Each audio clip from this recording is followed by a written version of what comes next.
Let's go to Tottenham Stadium. Tottenham 1, Aston Villa 2. Spurs coming off back-to-back defeats after 10 games unbeaten for Big Ange. Still missing a number of players through injury and suspension. I think we said, Rob, didn't we? I was doing this game this morning. There was probably up to 5 first-team starters not available. You had Lo Celso, Bentancur and Earle all making just their first Premier League start. You had Royale playing as a emergency centre-back. Eric Dyer not even involved, Rob. No. When you're missing your main centre-backs and then Eric Dyer still doesn't get in the team, it shows that he has no future at the club. He doesn't, because he's not very quick, and he's a good player, England international, brilliant career. But with this system, he needs somebody quick back there. And I thought Emerson Royal, to be fair, did a good job. I'm not a huge fan of Ben Davies, and I will say right now that the 2 goals scored by Aston Villa, I will say it here and now, would not have been scored if Romero and Van der Ven are playing. The 2 centre-backs that are normally there would defend the long set piece into the box better. And I got to think they would have been closer to Ollie Watkins, Rob, as he scores the second goal, the winning goal. Give and go, 2 centre-backs right in between them. I thought there was some brilliant football from Spurs at half-time. I'm like clapping, like, well done. Like, half the team is out and you're giving Villa a little bit of a run around. Didn't take the chances, though, did he? One wasn't enough for that amount of playing, those amount of chances. Yeah, well, Udogie first, the one over the top, wasn't he? Yeah. Kulusevski. Sonny had 3 goals offside. Yeah, so almost really, really great. Yeah. But fair play to Unai Emery, and we always look out for this. Things that managers do at half-time that changes things tactically, substitutions, that was in this case the important factor.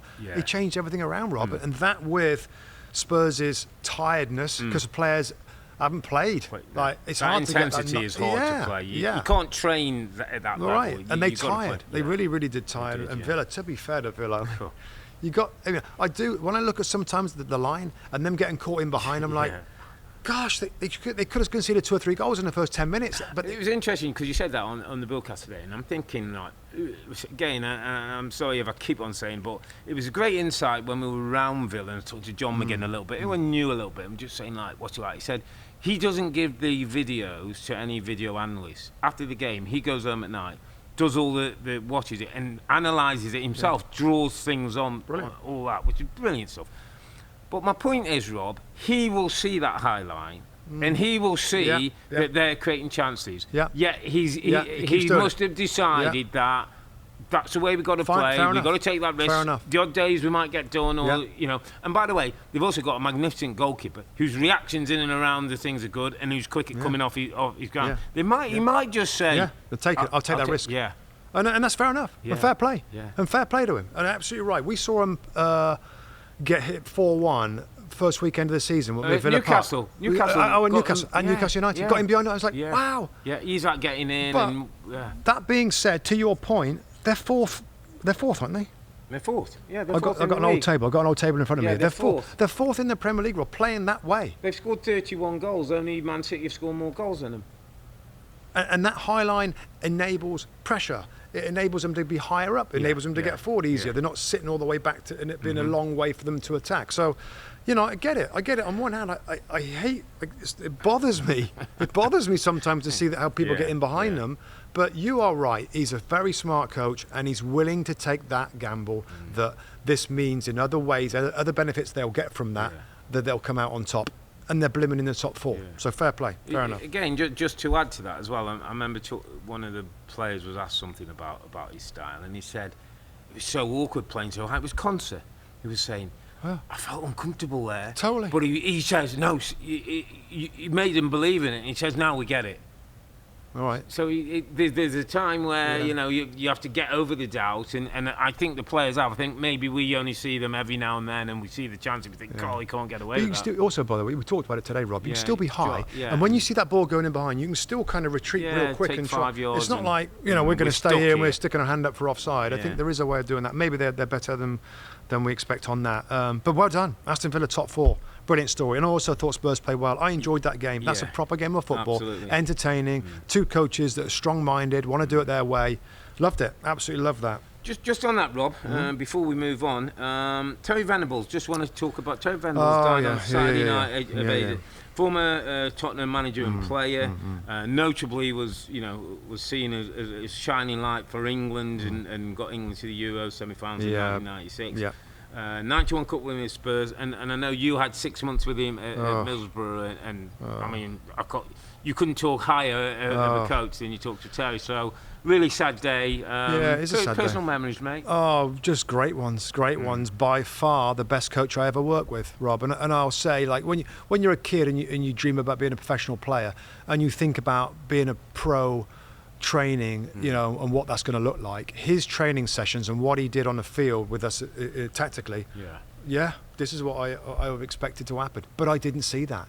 In my nearly 20 years, only those 6 months with Terry Venables did I work with a coach that I was like, wow, he's teaching me something here, by the way. I'm learning stuff. And by the way, it wasn't easy to take on board. It's quite complicated.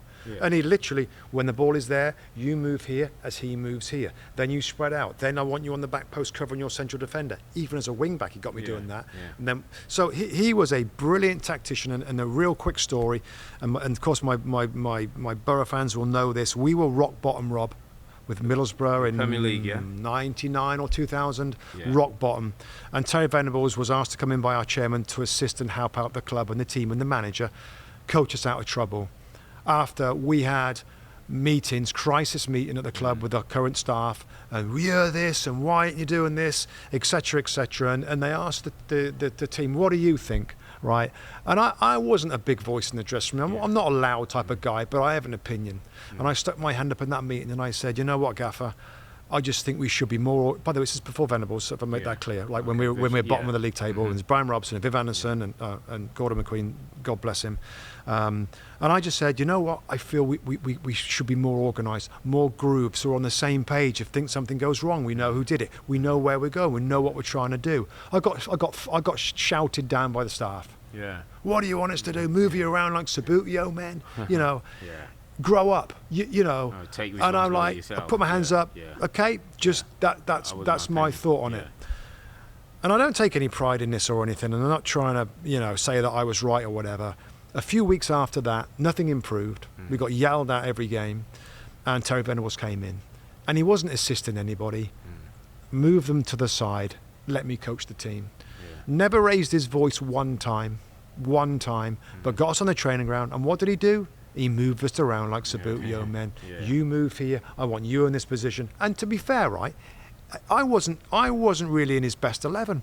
So he because of the system and the midfield makeup, he wanted a goal threat, which was Christian Karambou, played for Real Madrid. He wanted a real good playmaker passer, that was Paul Ocon, who was the Australia captain, and he wanted a getter, a really great deep playmaker and aggressive player. We had Paul Ince. As good as So okay, but anyway, that doesn't taint my view. He coached us, Robbie Earle, from bottom of the league table to comfortably out by the end of the season, avoided relegation, and I was like, and the fans were like, wow, well played. So that's a coach. And I learned more about the game and about tactical side of things and about defending lines and where they should be in those 6 months than ever before. I knocked on his door one time, Rob, because he had an idea about how do we defend corners. He left two people up, they were split, and I'm like, why are they? I knocked on his door. For three. Why are they split? Wouldn't you want them close together? And he opens his door, come in, let's have a chat. And he got his little tactics board, and he explained to me what his thinking was of playing the two forwards way apart, splitting forwards or whatever. I can't remember the details of it.